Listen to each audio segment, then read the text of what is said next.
All right, today's gospel reading will be from John chapter 1, verses 43 through 51. I'll be doing the explanation according to the Blessed Theophylact, who is an archbishop from the Okrud region of Bulgaria from the 11th century. 43 through 45. The day following Jesus went forth into Galilee, and findeth Philip, and saith unto him, Follow me. Now Philip was of Bethsaida, the city of Andrew and Peter. Philip findeth Nathanael, and saith unto him, We have found him, of whom Moses in the law and the prophets did write, Jesus of Nazareth, the son of Joseph.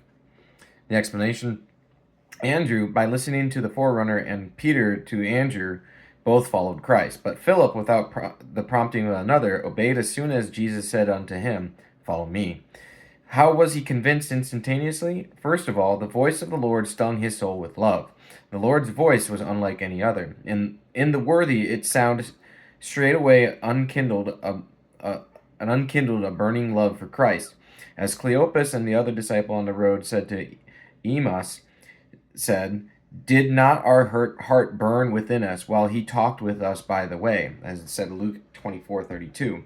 Furthermore, Philip had pondered earnestly within his heart and continuously studied the books of Moses, and was always waiting for the coming of Christ. Therefore, as soon as he saw him, he recognized Jesus as the Messiah.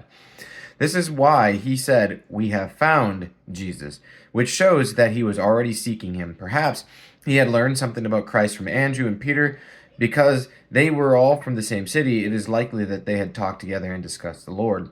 The evangelist seems to imply this when he says, Now Philip was of the city of Andrew and John. Bethsaida was a very small city, more like a village. We should marvel at how Christ, in his might and omniscience, could find such eminent disciples in such insignificant places. Philip does not keep the glad news to himself, but shares it with Nathanael.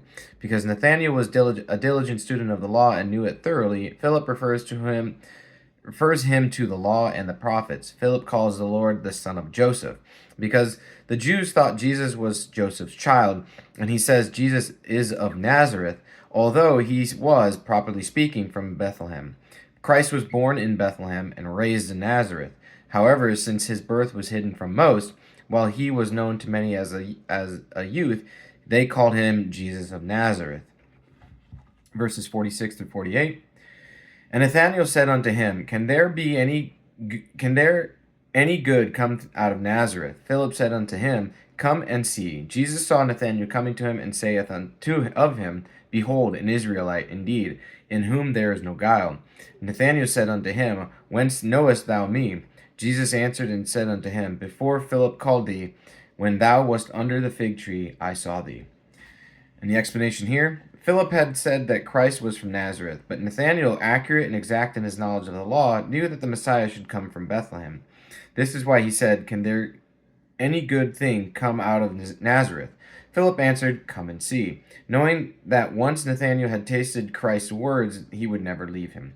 Christ commends Nathanael for being a true Israelite, who says nothing either to curry favor or to incite ill feeling. Nathanael's response stemmed not from his disbelief, but from a discerning mind well versed in the law.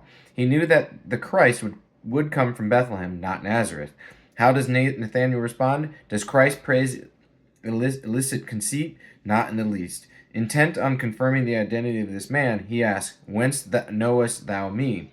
When the Lord reveals his divinity by speaking about things unknown to anyone except Nathanael and Philip, who had spoken privately, although he was not present, Christ knew all that had taken place.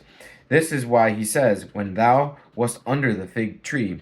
The Lord said this before Philip drew near, lest it be suspected that Philip had told him about the fig tree in his conversation with Nathanael. Nathanael at once understood who the Lord was and confessed him to be the Son of God. Hear what he says in 41 through 51, and 49 through 59. 49 through 51. Nathanael answered and saith unto him, Rabbi, thou art the Son of God, thou art the King of Israel. Jesus answered and said unto him, Because I said unto thee, I saw thee under a fig tree, believest thou? Thou shalt see greater things than these. And he saith unto him, Verily, verily, I say unto you, hereafter ye shall see heaven open, and the angels of God ascending and descending upon the Son of Man. And the explanation here, prophecy has great power, even greater than miracles, to move a man to believe. The demons can simulate miracles, but not even angels, and still less demons, have perfect foreknowledge and the ability to predict future events accurately. Therefore, the Lord drew Nathanael to himself by mentioning the place where he had been standing, and that Philip had called him, and by referring to him as a true Israelite. Hearing this, Nathanael sensed the greatness of the Lord and confessed him to be the Son of God. Yet the meaning of his confession was not the same as Peter's, although both men used the same words, as you see in Peter's confession in Matthew 16 through 18. Peter meant that Jesus is the true God, therefore the Lord blessed Peter and entrusted the church to him. But Nathanael merely confesses Jesus to be a man who, by the grace and his own virtue, has been adopted as a son of God. This is clear from what he says next.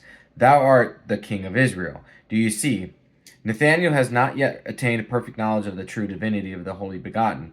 He believes in him as a man loved by God and as the King of Israel. If he had known Jesus to be truly God, Nathanael would not have called him the King of Israel, but the King of all. Therefore, the Lord does not bless him as he did Peter, but corrects him and leads his thoughts upwards to comprehend something of his divinity. Ye shall see, he says, the angels of God ascending and descending upon the Son of Man.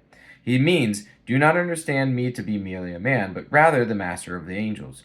And he whom the angels serve cannot be a mere man, but must be true God. What Christ predicted did in fact take place at his crucifixion and ascension. As his passion approached, an angel from heaven strengthened him. At his tomb and again at his ascension, angels were present, as Luke relates. Some understand the fig tree to represent the law. Like the fig tree, the law bears sweet fruit, but the fruit is hard to get at, covered over as with tough leaves by the harshness and difficulty of its regulations. They say that the Lord saw Nathanael, that is, looked down graciously upon him and knew his thoughts, while he was still under the law. If it pleases you, O reader, consider this interpretation. The law saw Nathanael under the fig tree, that is, under the law, or immersed in the law, searching out its depths.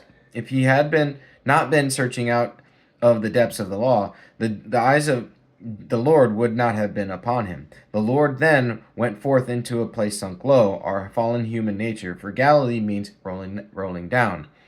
There the lover of man saw us under the fig tree, indulging in the fruits of sin, whose sweetness conceals the bitter regrets and punishment which follow their consumption. Christ, the King of all who see God, Israel means seeing God, chose as his own those who confess him to be the Son of God. And now, if we persevere, he will count us worthy to behold even greater things, angels ascending to the height of divine knowledge of him, and descending because his essence is incomprehensible.